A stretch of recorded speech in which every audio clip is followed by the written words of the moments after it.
이상하다. 뭐가 이상하냐? 내가 눈 뜬 것보다 당신들이 믿지 않는 것이 더 이상하다. 이 사람은, 눈 뜨게 된 사람, 주님으로 말미암아 치유된 사람은 건강과 이 정신 건강 상태가 굉장히 양호하다라는 것을 알 수가 있습니다. 엉켜있지 않는 거죠. 꼬여있지 않습니다. 사람이 심리적으로 이렇게 꼬여있고 저렇게 꼬여있고 엉켜있고 복잡하고, 이게 이 시대상이다. 사람들은 그렇게 진단하죠. 사람들이 순박한 사람이 없다, 순전한 사람이 없다, 순수하지 않다, 뭔가 섞여 있다, 이런 평가를 내리곤 합니다. 자기 스스로도 내가 왜 그런지 모르겠다, 자기 감정을 주체하지 못하고 자기 분노를 조절하지 못하고, 왜 자동차만 타면 그 1초인데 그 느낌으로 옆차가 이렇게 내 앞으로 이렇게 들어서려고 하기만 하면 왜 여유 있게 가다가도 더 속력을 내게 되는가? 왜 우리는 이렇게 못 참는 시대가 되었는가? 왜 참지 못하는가? 뭔가 예수 믿는 사람들은 단순한 사람들인데, 단순하다라고 하는 것은 말씀대로 사는 것을 단순하다라고 말하는 건데, 왜 이렇게 복잡한가? 이 시대가 복잡하고 사람이 복잡하고 상황이 복잡하고, 뭔가 이게 예측이 가능해야 되는데 예측이 불가능한 그런 시대를 다들 힘겹게 간신히 살고 있습니다. 바리새인들은 참 복잡하게 살고 있는 거죠. 우리 주님께서, 하나님은 딱 한마디 하셨는데 안식일을 기억하여 거룩하게 지켜라. 안식일을 기억하여 거룩하게 지켜라. 생명처럼 지키면 되고, 그리고 순전하게 지키고 사랑하는 마음으로 지키고 온전하게 지키고 그냥 지키면 되는데 39가지 조항을 붙여서 사람들로 하여금 진흙을 이기는 것은 안 된다. 눈에다가 안약 넣어서는 안 된다. 무화과 열매 2개보다 무화과 열매 그 2개 잘 자라면 한 주먹만 하고, 흉년이 들어가지고 좀 삐뚤어지면 주먹 반밖에 안 되는데 그 2개 들고 가는 것도 일이다. 안식일에서는 일해서는 안 된다. 이런 식으로 생각하고 있었으니 얼마나 복잡하겠습니까? 맨날 모퉁이 뒤에 숨어서 저 사람이 안식일날 무슨 일 하나 이렇게 지켜봐야 되는, 하나님을 예배하는 것이 목적인데 하나님을 경배하고 하나님을 찬양하고 하나님께 감사하고 하나님을 즐거워하는 것이 안식일에 하나님의 뜻인데, 그렇게 이렇게 눈을 지그시 뜨고 사람들을 살펴야 하니 얼마나 눈이 삐뚤어지겠습니까? 마음도 삐뚤어지고 몸도 삐뚤어지고 정신도 삐뚤어지고 영혼도 삐뚤어지고. 그래서 예수를 믿지 못하는 거죠. 예수를 정죄하고. 우리는 이 사람이 죄인인 줄 아노라. 24절에 바리새인들은 예수에 대해서 죄인이라고 말해요. 또 죄인이라고 말하지도 못하고 또 죄인인 줄 안다 라고 말해서 자기의 책임을 비껴나가려고 하고, 은근히 비꼬고 조소하고 조롱하고, 부모를 불러들여서 확인을 시키고. 34절에도 보면 이 사람이 말할 때 네가 온전히 죄 가운데 나서 우리를 가르치려느냐. 사람이 온전히 죄 가운데 났다. 제자들하고 똑같은 거죠. 제자들도 이 사람이 눈을 뜨지 못하고 맹인으로 난 것, 소경으로 난 것, 앞을 보지 못하는 것은 누구 죄 때문입니까? 자기 죄입니까? 부모 죄입니까? 그렇게 말했던 것처럼 온전하다라고 하는 이 표현은 죄 가운데서 났다라고 하는 말 앞에다 수식어로 써서는 안 되는 단어인 거죠. 우리 모두가 다 구원받지 못했다면 죄인인데 그 죄의 앞에다가 온전하다, 이 온전하다라고 하는 말은 하나님의 그 온전하심, 하나님의 그 완전하심, 하나님의 그 흠없으심, 하나님의 그 순전하심, 이럴 때나 쓰는 단어이지 죄 가운데서 태어난 사람, 죄 가운데서 났다,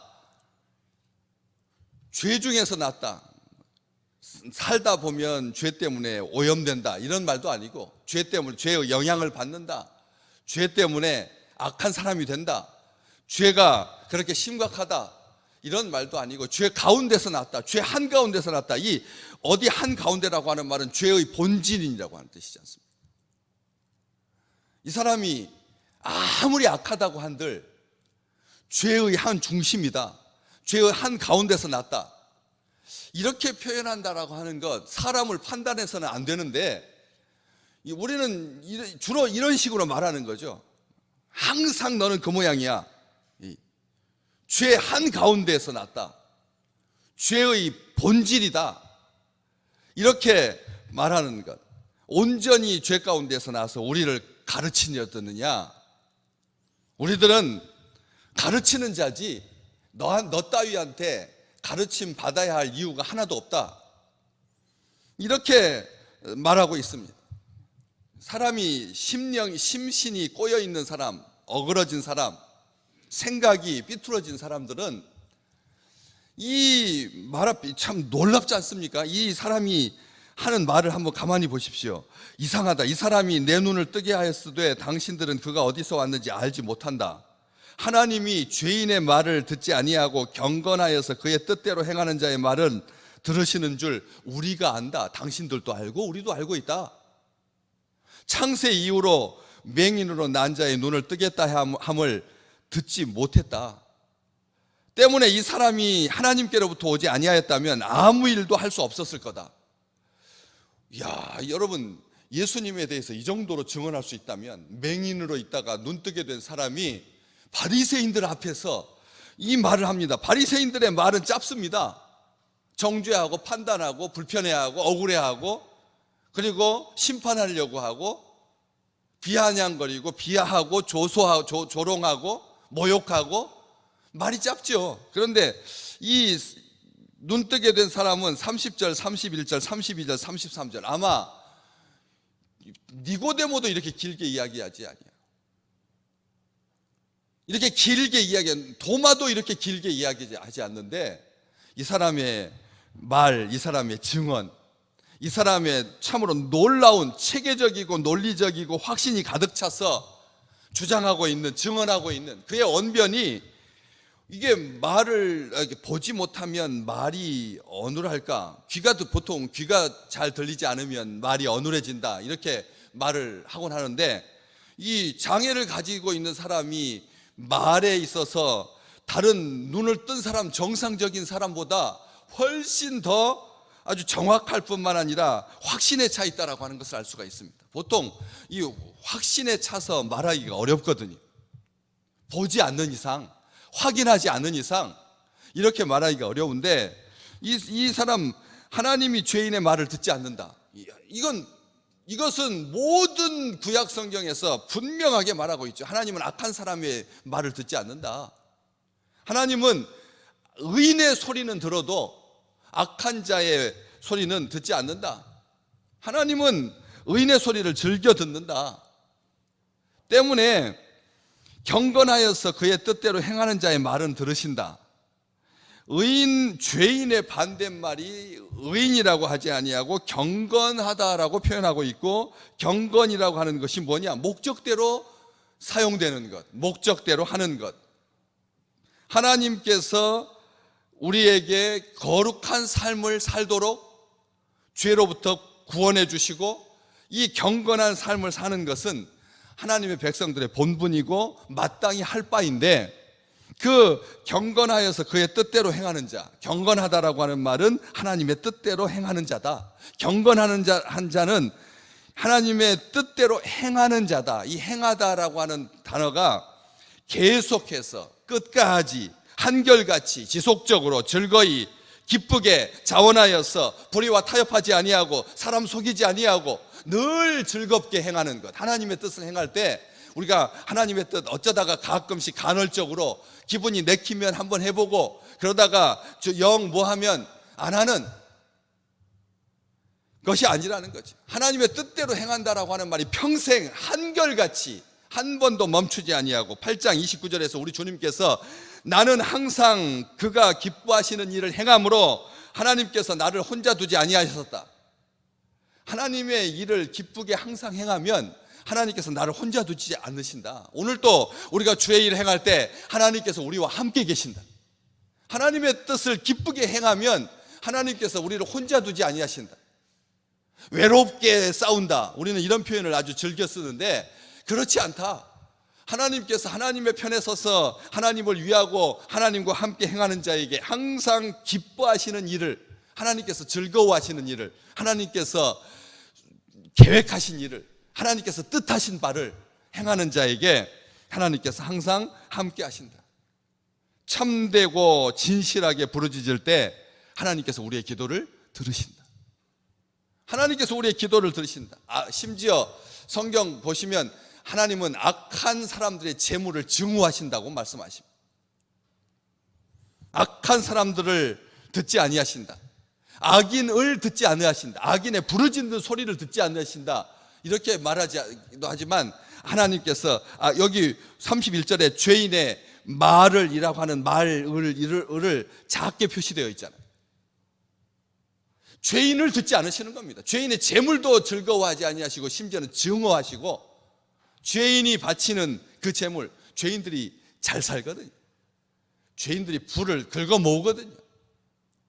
악한 방법으로 수단과 방법을 가리지 아니하고, 그래서 죄를 짓는 사람들 돈을 잔뜩 쌓아두고, 도대체 그렇게 천문학적인 숫자가 어떻게 그런 일이 가능할 수 있을까 싶을 만큼 악한 사람들은 돈 버는데 기가 막힌 재능을 발휘하죠.